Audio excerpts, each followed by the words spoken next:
السلام علیکم ورحمۃ اللہ وبرکاتہ۔ عزیز ساتھیوں، امید ہے کہ آپ حضرات خیر و عافیت سے ہوں گے۔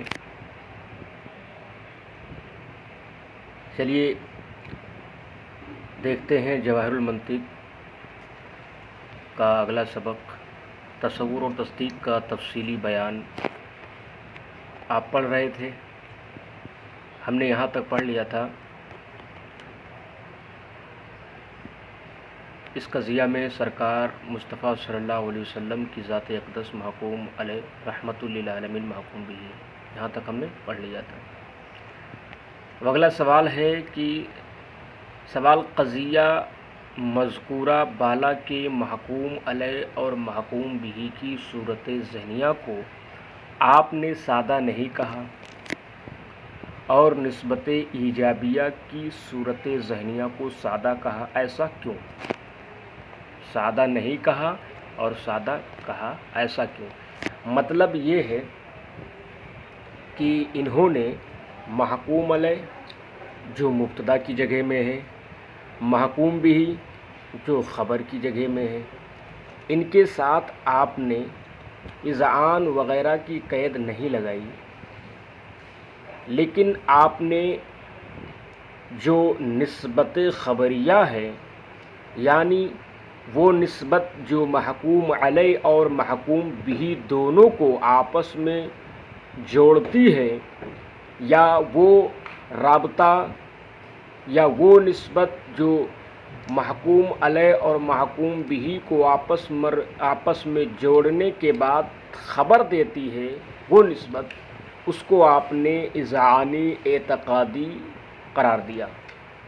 سوال ان کا یہ ہے کہ آپ نے محکوم علیہ اور محکوم بھی کے ساتھ اذعان کی قید نہیں لگائی، اعتقاد کی قید نہیں لگائی، اور آپ نے نسبت خبریہ یعنی وہ نسبت جو ایجاب یا سلب کی خبر دیتی ہے، اس کے ساتھ آپ نے اذعان اور اعتقاد کی قید کیوں لگائی؟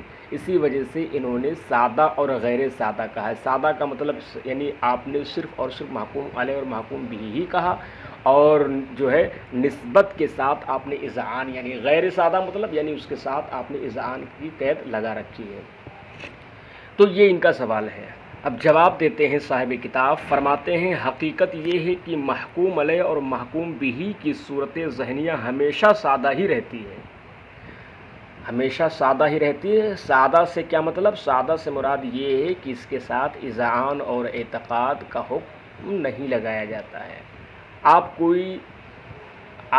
سے کوئی یہ کہے زید، تو آپ بتائیے زید، اکیلے زید میں کون سا حکم لگ رہا ہے بھائی حکم وہی لگتا ہے جہاں پر حکم وہی لگا سکتے ہو جو حکم جس پر حکم لگانا جو ہے درست ہو، جو حکم جس پر حکم لگایا جا سکتا ہو، تو حکم وہی لگایا جا سکتا ہو، اور صرف زید پر، اور جہاں حکم لگے گا وہیں اذعان اور اعتقاد کی بھی جو ہے قید کو جوڑا جاتا ہے۔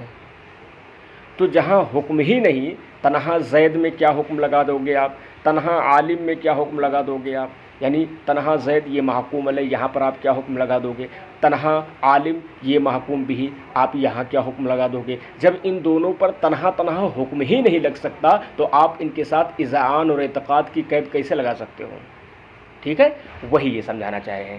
یعنی جواب حقیقت یہ ہے کہ محکوم علیہ اور محکوم بھی کی صورت ذہنیہ ہمیشہ سادہ ہی رہتی ہے، یعنی اس کے ساتھ اذعان وغیرہ کی قید نہیں لگائی جاتی ہے۔ رہی نسبت خبریہ کی صورت ذہنیہ، دیکھیے نسبت خبریہ اسی کو کہتے ہیں جو محکوم علیہ محکوم بھی کو جوڑنے کے بعد جو خبر ہمیں حاصل ہوتی ہے یا نہیں کے ذریعے تو اسی ہے اور نہیں کو کیا کہتے ہیں؟ نسبت خبریہ کہتے ہیں۔ نسبت خبریہ کی دو قسمیں ہیں، ایجابی اور سلبی، آپ نے پیچھے پڑھ لیا ہے۔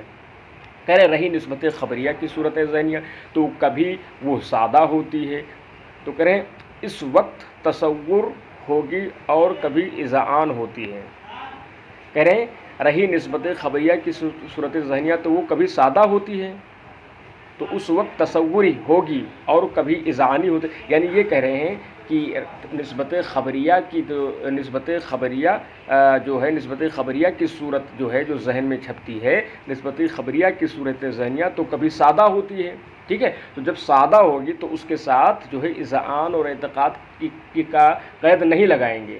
جیسے مثال کے طور پر میں آپ سے کہوں کیا زید نے کھانا کھایا، یا ہم آپ سے کہیں کیا آپ نے کھانا کھایا، تو یہاں پر محکوم علیہ بھی ہے، محکوم بھی ہے، نسبت بھی ہے، کیا آپ نے کھانا کھایا نسبت بھی ہے، لیکن ایسی صورت میں آپ سوچئے اس کے اندر حکم موجود نہیں ہے۔ کیوں؟ اس لیے کہ ہم پوچھ رہے ہیں کہ آپ نے کھانا کھایا، تو محکوم علیہ بھی موجود، محکوم بھی موجود، یہاں حکم نہیں، نسبت بھی ہے لیکن حکم موجود نہیں ہے۔ پتہ چلا نسبت حکمیہ الگ چیز ہے اور نسبت الگ چیز ہے، نسبت الگ چیز ہے اور نسبت حکم، یعنی نسبت کے ساتھ اگر حکم ہے تو وہاں پھر سوال ہوگا کہ یہاں اذعان اور اعتقاد ہے کہ نہیں ہے، لیکن جب وہاں پر حکم ہی نہیں ہے تو وہاں پر اذعان اور اعتقاد کا سوال کیسے ہو سکتا ہے؟ اسی وجہ سے کہتے ہیں کہ نسبت حکمیہ اور چیز ہے اور حکم اور چیز ہے، ٹھیک ہے۔ محکوم علیہ محکوم بھی موجود ہے، نسبت حکمیہ بھی موجود ہے، لیکن وہاں پر حکم نہیں ہے، اور جب وہاں حکم نہیں ہے تو وہاں اذعان اور اعتقاد بھی نہیں ہوگا،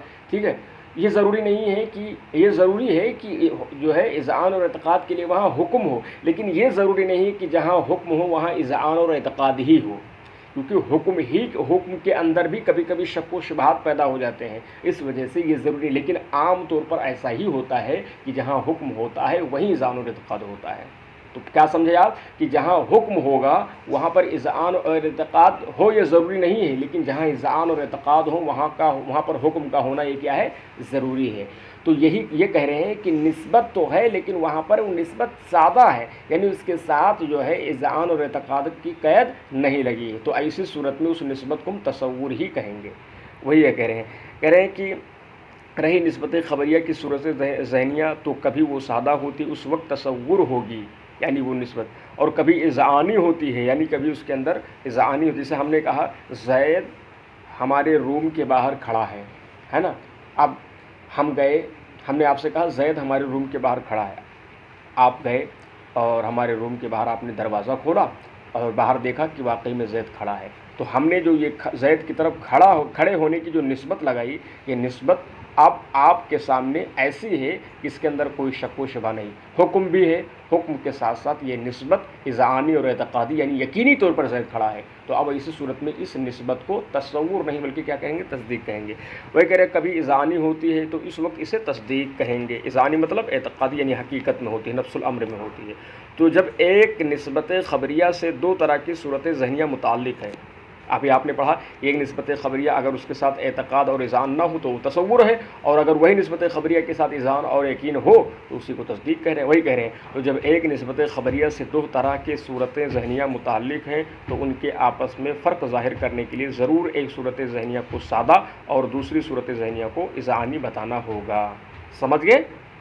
اب آگے کہہ رہے سوال محکوم علیہ یا محکوم بھی کی صورت ذہنیہ اذعانی ہو سکتی ہے یا نہیں؟ اس چیز کو میں نے اس سے پہلے والے بھی سوال میں بتا دیا ہے اور وہی بات یہاں بھی پوچھ رہے ہیں۔ بھائی ظاہر سی بات ہے محکوم علیہ اور محکوم بھی میں جب حکم ہی الگ نہیں لگ سکتا ہے، الگ سے نہیں لگ سکتا، تو وہاں پر اذعان اور اعتقاد کہاں آ سکتے ہیں؟ ہم نے کہا نا اذعان اور اعتقاد کے لیے ضروری ہے کہ وہاں پر حکم پہلے سے موجود ہو، آپ حکم ہوگا تبھی نہ تو اس حکم میں آپ ٹٹولو گے کہ حکم جو آپ نے لگایا یہ صحیح ہے یا نہیں صحیح۔ میں نے کہا زید عالم ہے، میں نے کہا زید روم کے باہر کھڑا ہے، آپ گئے دیکھا کہ ہم نے حکم تو لگایا، یہاں پر حکم موجود ہے لیکن جو ہم نے حکم لگایا کیا یہ حکم صحیح بھی ہے؟ ہاں، کیا یہ حکم، جیسے ہم نے کہا 5 وقت کی نماز فرض ہے، تو اب دیکھیے یہ حکم ایسا ہے کہ یہ حکم یقینی ہے، اذعانی ہے، ہاں اعتقادی ہے اور فرض اعتقادی ہے، یہ حکم ایسا ہے کہ 5 وقت کی نماز فرض ہے۔ تو اب ایسی صورت میں یہاں پر یہ حکم کیا ہے؟ اعتقادی۔ لیکن ہم آپ سے کہیں کہ آسمان ہمارے نیچے ہے تو یہاں پہ بھی تو حکم ہے، آسمان ہمارے پیروں کے نیچے ہے، یہ بھی تو حکم ہے، لیکن یہ بتائیے کیا یہ حکم اذعانی ہے؟ حقیقت میں ایسا ہے، اعتقادی ہے؟ تو ضروری نہیں ہے کہ جہاں حکم ہو وہاں پر اذعان اور اعتقاد ہو، ہاں یہ ضروری ہے کہ جہاں اذعان اور اعتقاد ہوں گے وہاں حکم ہوگا۔ تو اب یہاں بتائیے صرف محکوم علیہ اور صرف محکوم بہ میں کہاں سے جو ہے حکم ہو سکتا ہے؟ جب وہاں حکم نہیں ہو سکتا ہے تو وہاں اذعان اور اعتقاد نہیں ہو سکتے ہیں۔ وہی کہہ رہے سوال محکوم علیہ یا محکوم بہ کی صورت ذہنیہ اذعانی ہو سکتی ہے یا نہیں؟ جواب نہ تو محکوم علیہ کی صورت ذہنیہ اذعانی ہو سکتی ہے نہ محکوم بہ، ہاں نسبت خبریہ کی صورت ذہنیہ ضرور اذعانی ہو سکتی ہے، ضرور جو ہے اذعانی ہو سکتی ہے، وہ تو آپ نے پڑھ ہی لیا، کبھی اذعانی ہوتی ہے کبھی غیر اذعانی، اذعانی ہو تو تصدیق اور غیر اذعانی ہو تو تصور۔ آپ کہہ رہے ہیں سوال شاید زید عالم ہے، اس قضیہ کی نسبت خبریہ کی صورت ذہنیہ تصور ہے یا تصدیق؟ شاید زید عالم ہے، آپ تصور و تصدیق کی تعریف پر فوراً غور کر لو اور خود آپ بتا سکتے ہو کہ شاید زید عالم ہے تصور و تصدیق۔ بھائی شاید زید عالم ہے، یہاں پر کوئی حکم آپ کو سمجھ میں آ رہا ہے؟ ہم نے کہا شاید ہم نے زید کو دیکھا، تو جو میرے آپ نے ہم سے پوچھا، سامنے والے نے مجھ سے پوچھا بھائی آپ نے زید کو دیکھا، تو وہ بھی حکم طلب کر رہا ہے اور میں بھی اس کو اس انداز میں جواب دے رہا ہوں کہ اس کو کوئی حکم نہیں مل رہا ہے۔ ہم نے کہا شاید زید کو میں نے دیکھا، تو بتائیے کوئی حکم ہمیں مل رہا ہے، اس کو بیچارے کو مل رہا ہے جو ہمارے سامنے موجود ہے، وہ بھی تو شک کے دائرے میں کھڑا ہو رہا ہے۔ شاید کیا ہوتا ہے بھائی؟ حقیقت یقینی طور پہ بتائیے کہ آپ نے زید کو دیکھا ہے کہ نہیں دیکھا ہے۔ نہیں شاید زید کو میں نے دیکھا ہے، تو یہاں پر بھی کوئی حکم نہیں، یعنی ہمارے اس حکم میں شک آ گیا، اور جہاں پر شک آ جائے، جہاں پر حکم کا تعاقب جو ہے وقوع نہ ہو پائے، تو وہاں پر تصدیق کا وجود نہیں ہوتا ہے بلکہ وہ تصور ہوتا ہے۔ سمجھ رہے ہیں آپ؟ کہہ رہے شاید زید عالم ہے، اس قضیہ کی نسبت خبریہ کی صورت ذہنیہ تصور ہے تصدیق؟ کہہ رہے جواب یہ صورت ذہنیہ چونکہ اذعان سے خالی ہے اس لیے یہ تصور ہے تصدیق نہیں ہے۔ ٹھیک ہے، شاید زید عالم ہے، یہاں پر ہم نے حکم لگایا، لیکن اس حکم ہی میں کیا ہے؟ شک و شبہ ہے۔ جب یہ حکم میں شک و شبہ ہے تو یہاں تصدیق، اس کو تصدیق کیسے کہہ سکتے ہو؟ تصدیق تو نام ہے اذعان اور اعتقاد کا۔ سوال آسمان بلند ہے، اس قضیہ کی نسبت ایجابیہ کو واقع کے مطابق باور کرنے کا کیا معنی ہے؟ آسمان بلند ہے، اس قضیہ کی نسبت ایجابیہ کو واقع کے مطابق باور کرنے کا کیا معنی ہے؟ مطلب یہ کہہ رہے ہیں آسمان بلند ہے، اس قضیہ کی جو نسبت ہم نے کی ہے آسمان کی طرف بلند ہونے کی جو نسبت ہے، تو اس قضیہ میں جو بلند کو ہم یہ کہہ رہے ہیں آسمان بلند ہے، تو واقعی میں یہ جو آسمان کی بلندی ہے یہ واقع کے مطابق ہے۔ آپ کا مطلب سوال یہ ہے کہ آسمان بلند ہے، تو اب حقیقت میں آسمان بلند ہے، حقیقت میں آسمان بلند ہے، تو آسمان کے بلند ہونے، آسمان کی طرف بلندی کی نسبت کرنا اور اس کے بعد واقع کے مطابق آسمان کا بلند ہونا، اس کا کیا مطلب ہے؟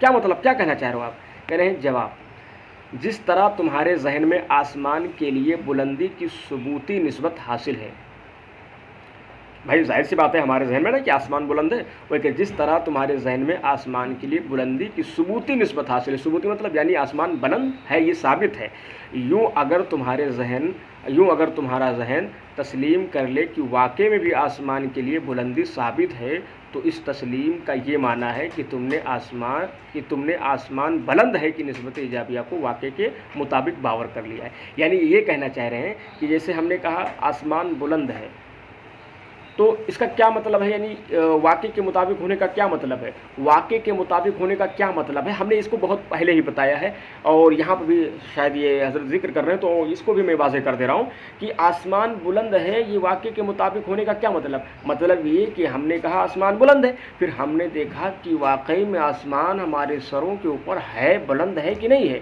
تو اگر حقیقت میں آسمان بلند ہو، یقینی طور پر آسمان بلند ہو، تو یہی جو ہے واقع کے مطابق ہونے کا معنی ہے۔ ٹھیک ہے دوستو، ہاں آگے دیکھتے ہیں کہ سوال زید اندھا نہیں، اس قضیہ کی نسبت سلبیہ کو واقع کے مطابق باور کرنے کا کیا مطلب ہے؟ وہی سوال جو آسمان بلند ہے میں سوال کیا، وہی سوال، مطلب یہ ہے کہ ہم نے کہا زید اندھا نہیں، اب ہمارا کہہ دینا کافی نہیں ہے، آپ کا یہ کام ہے کہ آپ ہمارے لگائے ہوئے حکم کو آپ واقع کے مطابق فٹ کرو۔ اگر میں نے جو بات کہی ہے کہ زید اندھا نہیں، اگر واقعی میں ہماری کہی ہوئی بات اگر واقع کے مطابق ہے، یعنی نفس الامر میں حقیقت میں ایسا ہے کہ زید اندھا نہیں ہے، تو یہی ہے واقع کے مطابق ہونا۔ اور اگر زید اندھا نہیں ہے، ہمارا حکم جو ہم نے لگایا یہ حکم غلط ہے، بلکہ وہ بینا ہے، اس کے پاس آنکھ ہے، وہ اندھا نہیں ہے، ٹھیک ہے، وہ اندھا ہے، زید اندھا نہیں ہے، ہاں یعنی وہ اندھا ہے ایسی صورت میں، وہ اندھا ہے تو اب ہماری بات، ہمارا لگایا ہوا حکم کیا ہے، یہ غلط ہوگا اور یہ واقعے کے مطابق نہیں ہوگا، ہے نا۔ کیا کا مطلب، ہم نے حکم لگایا کہ زید اندھا نہیں ہے، آپ نے دیکھا کہ جو آپ نے جب زید سے ملاقات کی تو واقعی میں نے جو حکم لگایا تھا زید ویسا ہی ہے کہ زید اندھا نہیں ہے، تو آپ نے کہہ دیا کہ حضرت صحیح بات ہے۔ تو یہی ہے واقعے کے مطابق ہونا۔ اور اگر ہم نے جو کہا تھا کہ زید اندھا نہیں ہے اور واقعی میں آپ نے جب دیکھا تو دیکھا کہ وہ اندھا ہے، تو اب ہمارا جو حکم لگانا، جو ہم نے حکم لگایا تھا، یہ واقعے کے مطابق نہیں رہا، ٹھیک ہے، یہی ہے، یعنی حقیقت کے مطابق نہیں رہا۔ یعنی جس طرح تمہارے ذہن میں زید سے اندھے پن کی نسبت برطرف ہے کہ وہ زید اندھا نہیں ہے، یوں اگر تمہارا ذہن یہ مانتا ہو کہ نفس الامر میں زید کے ساتھ اندھا پن کا وصف نہیں پایا جا رہا ہے، تو اس ماننے کا مطلب یہ ہے کہ تم نے زید اندھا نہیں کی نسبت سلبیہ کو واقع کے مطابق باور کر لیا ہے، یعنی مان لیا ہے، ٹھیک ہے، یہ چیزیں ہیں۔ سوال، تصور کی تعریف کیا ہے؟ جواب، شے کی وہ صورت ذہنیہ جو اذعان سے خالی ہو اسے تصور کہتے ہیں، جیسے زید، احمد کا غلام، ہوشیار لڑکا، تم پڑھو، ان سب کی صورت ذہنیہ تصور ہے نا۔